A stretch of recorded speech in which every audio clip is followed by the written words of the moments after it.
वेदाहमेतं पुरुषं महान्तम् आदित्यवर्णं तमसः परस्तात् तमेव विदित्वा मृत्युमेति नान्यपन्था विद्यते यनाय नान्यपन्था विद्यते यनाय।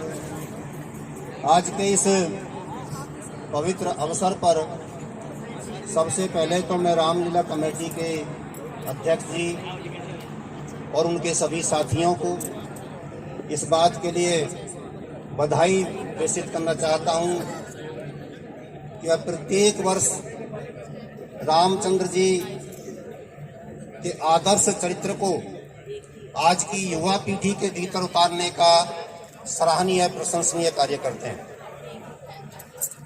बहुत संक्षेप में ही मुझे अपनी बात को रखना है। मैं एक बात रखना चाहूंगा,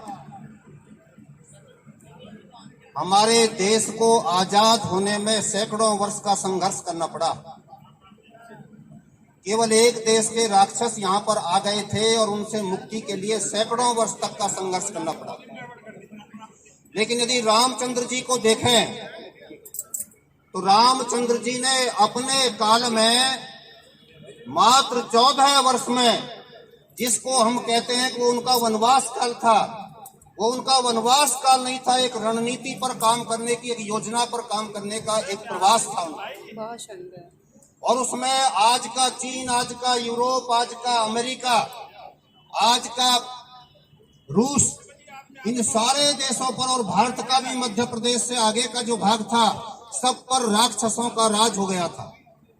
मात्र 14 वर्ष की रणनीति की योजना के आधार पर रामचंद्र जी ने संपूर्ण भूमंडल से राक्षसों का विनाश किया था। 14 वर्ष में संपूर्ण भूमंडल को राक्षसों से मुक्त करना कितना बड़ा काम था रामचंद्र जी का। उसको लेकर के मर्यादा पुरुषोत्तम के रूप में हम आज तक उनकी पूजा कर रहे हैं। मित्रों, अगली बात एक और कहकर के समाप्ति की तरफ जा रहा हूं। जिस समय 1528 में रामचंद्र जी का मंदिर तोड़ा गया था, तोड़ने के समय हमारे उस समय के ढीटी के राजा मेहताब सिंह, जो अंबेडकर नगर में एक रियासत हुआ करती थी, उसके 1 लाख से अधिक सैनिकों ने अपना बलिदान दिया था। देवी दीन पांडे नाम का एक 27 वर्ष का लड़का खड़ा हो जाता है। 70,000 की सेना, आप जैसे युवाओं की सेना निकल करके आ जाती है। 70,000 उसमें बलिदान हुए थे। और जो छोटे मोटे राजाओं की लड़ाइयां हुई थी वो अलग है। इतिहास ये बताता है 2.25 लाख लोगों ने रामचंद्र जी के मंदिर के टूटने के समय अपना बलिदान दिया था।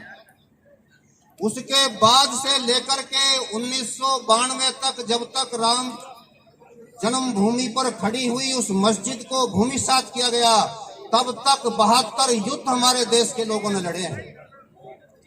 लाखों शहीदों ने अपना बलिदान देकर तब ये परंपरा बचाई है कि हम यज्ञ कर सकते हैं और अपने रामचंद्र जी का नाम इस अवसर पर ले सकते हैं। मैं चाहूंगा अपना भी योगदान जितना बनेगा दूंगा। उन सभी बलिदानियों का स्मारक यहाँ पर बनना चाहिए, जिन लोगों ने जिन अनेक कालखंडों में अनेक युद्धों के माध्यम से अपना बलिदान दिया और देश के उस महान शिल्पकार, राष्ट्र निर्माता राम के प्रति अपनी आस्था को व्यक्त करते हुए जो भी कुछ अपने पास था सर्वस्व न्यौछावर कर दिया। उत्तर प्रदेश सरकार सहित भारत सरकार को भी मैंने लिखा है और आज जो राम मंदिर बन रहा है उसमें उन लोगों के लिए एक स्मारक वहां पर बनाया जा रहा है। यदि ग्रेटर नोएडा इसमें पहल करेगा तो मैं बताना चाहूंगा कि यह भारतवर्ष में ही नहीं बल्कि संपूर्ण भूमंडल पर जहां जहां रामचंद्र जी की लीलाएं होती हैं, रामलीलाएं होती हैं, रामलीला मैदान दुनिया में जहां जहां पर हैं, वहां पर उनके लिए किसी का कोई नाम लेवा पानी का देवा नहीं है। यानी कि कहीं पर भी कोई स्मारक नहीं है। यदि ऐसा कार्य हम करेंगे तो ऐतिहासिक होगा। एक बार फिर आप सभी को हृदय से धन्यवाद और बधाइयां, शुभकामनाएं। बहुत बहुत धन्यवाद राकेश आर्य जी। मैं अनुरोध करूंगा सरदार मंजीत सिंह जी से अंगवस्त्र पहनाकर स्वागत करें। और कार्यक्रम की जानकारी के लिए मैं एक बार आमंत्रित करूंगा रामलीला कमेटी के महासचिव विजेंद्र सिंह आर्य जी को। वो आए और पूरे कार्यक्रम की जानकारी विस्तृत रूप में दें आप सभी को। आप सभी का बहुत बहुत धन्यवाद। आप यहाँ पर पहुंचे, आप हमारे अतिथि हैं। वास्तव में जितनी भी तारीफ की जाए, ऐसी गर्मी में आप पहुंचे हैं अपना कीमती समय निकाल करके।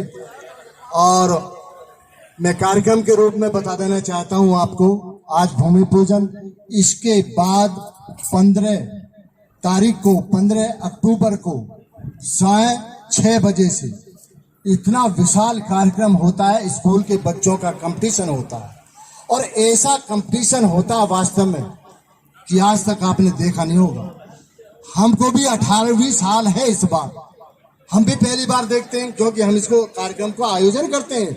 लेकिन स्टेप बाय चढ़ता हुआ स्टेप के साथ कार्यक्रम लेकर के आ रहे हैं। फिर दोबारा 15 अक्टूबर को देखना न भूलें, पूरे परिवार के साथ आप आइएगा और देखिएगा नन्हे मुन्ने प्यारे प्यारे बच्चों का स्कूलों का कंपटीशन और एकेडमियों का भी कंपटीशन उसमें रहेगा। उसके बाद आप देखेंगे 16 तारीख से रामलीला का मंचन 24 तारीख तक निरंतर आपके बीच में चलेगा और 24 तारीख को विशाल दशहरा पर्व और तीनों पुतलों का दहन उसमें आप देखेंगे। बहुत सुंदर कार्यक्रम होगा, लाखों की भीड़ उसमें होती है। तो आप आए, समय से आए। 4 बजे से कार्यक्रम होता है दशहरे का।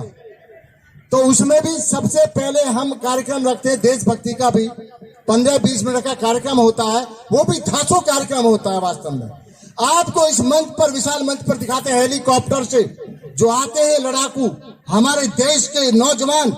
उस हेलीकॉप्टर में से तीसरी मंजिल से जब उसमें से दागते हैं, थोड़ी बात नहीं है अपने आप में। और तब वो गाना चलता है आपके बीच में, रोंगटे खड़े कर देता है, जोश भर देता है, जुनून भर देता है। उसके बाद में आप 25 तारीख को भरत मिलाप, तो आइएगा पूरे परिवार के साथ।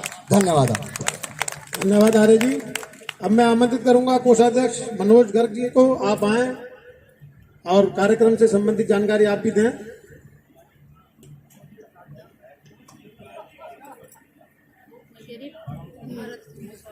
बोलिए मर्यादा पुरुषोत्तम भगवान श्री राम की, बोलिए भ्राता लखन की, बोलिए सीता मैया की। आदरणीय बंधुवर, बड़े ही हर्ष का विषय है कि पिछले निर्विघ्न और निरंतर 18 वर्षों से इस ग्रेटर नोएडा की पावन धरा पर श्री रामलीला कमेटी ग्रेटर नोएडा द्वारा आयोजित रामलीला का मंचन प्रत्येक वर्ष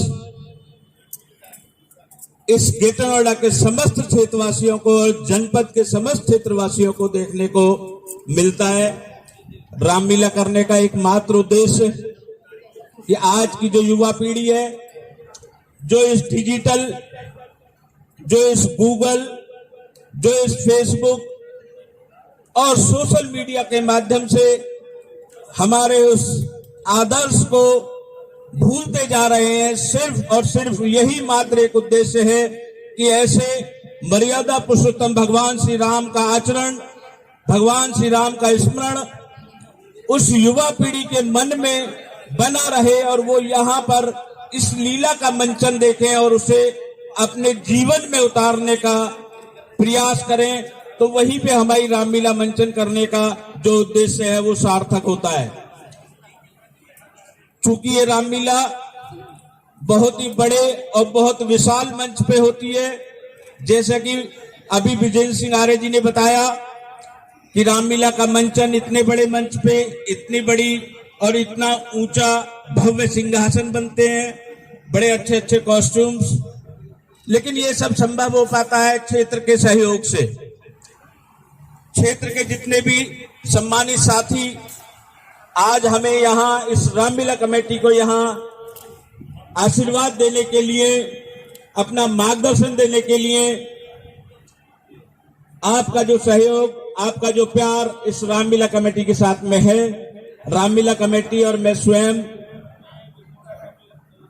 आप लोगों का हृदय की गहराइयों से हार्दिक स्वागत और हार्दिक अभिनंदन करता हूं और आपसे अपेक्षा और आशा रखते हैं कि सदैव आपका ये मार्गदर्शन, आपका ये स्नेह, आपका ये प्यार हम लोगों के प्रति बना रहे और हम इस मंचन को, इस रामलीला के भव्य आयोजन को प्रत्येक वर्ष कुछ न कुछ नया करने का प्रयास करते हैं। उसी श्रृंखला में इस वर्ष भी कुछ नया आप इस मंच के माध्यम से देखेंगे।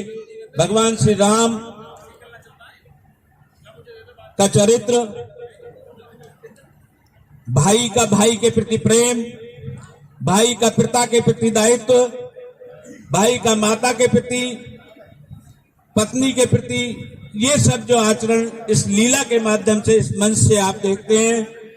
आपसे पुनः एक बार निवेदन है कि अपने समस्त परिवार के साथ में और छोटे छोटे बच्चों के साथ में आप यहाँ इस रामलीला को देखने के लिए, इस सुंदर चित्रण को देखने के लिए यहाँ पे आए और उसे अपने जीवन में आत्मसात करने का प्रयास करें। यही हमारी आपसे अपेक्षा है। एक बार आप सब लोग यहाँ आए, आपका आशीर्वाद, आपका स्नेह इस रामलीला कमेटी को मिला। पुनः बारंबार हृदय की गहराइयों से आपका अनंत अनंत धन्यवाद। जय श्री राम। जय श्री राम। धन्यवाद मनोज जी। हमारे बीच पहुंचे हैं देवेंद्र टाइगर जी, आपसे अनुरोध है आप आए और माल्यार्पण करें। हमारे बीच पहुंचे हैं जनार्दन भाटी जी, हरवीर मावी जी, आपसे भी अनुरोध है आप भी आए और माल्यार्पण करें। जय श्री राम। दीपक राज त्रिखा जी हमारे बीच पहुंचे हैं, आपसे भी अनुरोध है आप भी आए और माल्यार्पण करें। अब बोलो। और मैं इसी कड़ी में आमंत्रित करूंगा विजेंद्र भाटी जी, आप आए और हमारा मार्गदर्शन करें। भाटी जी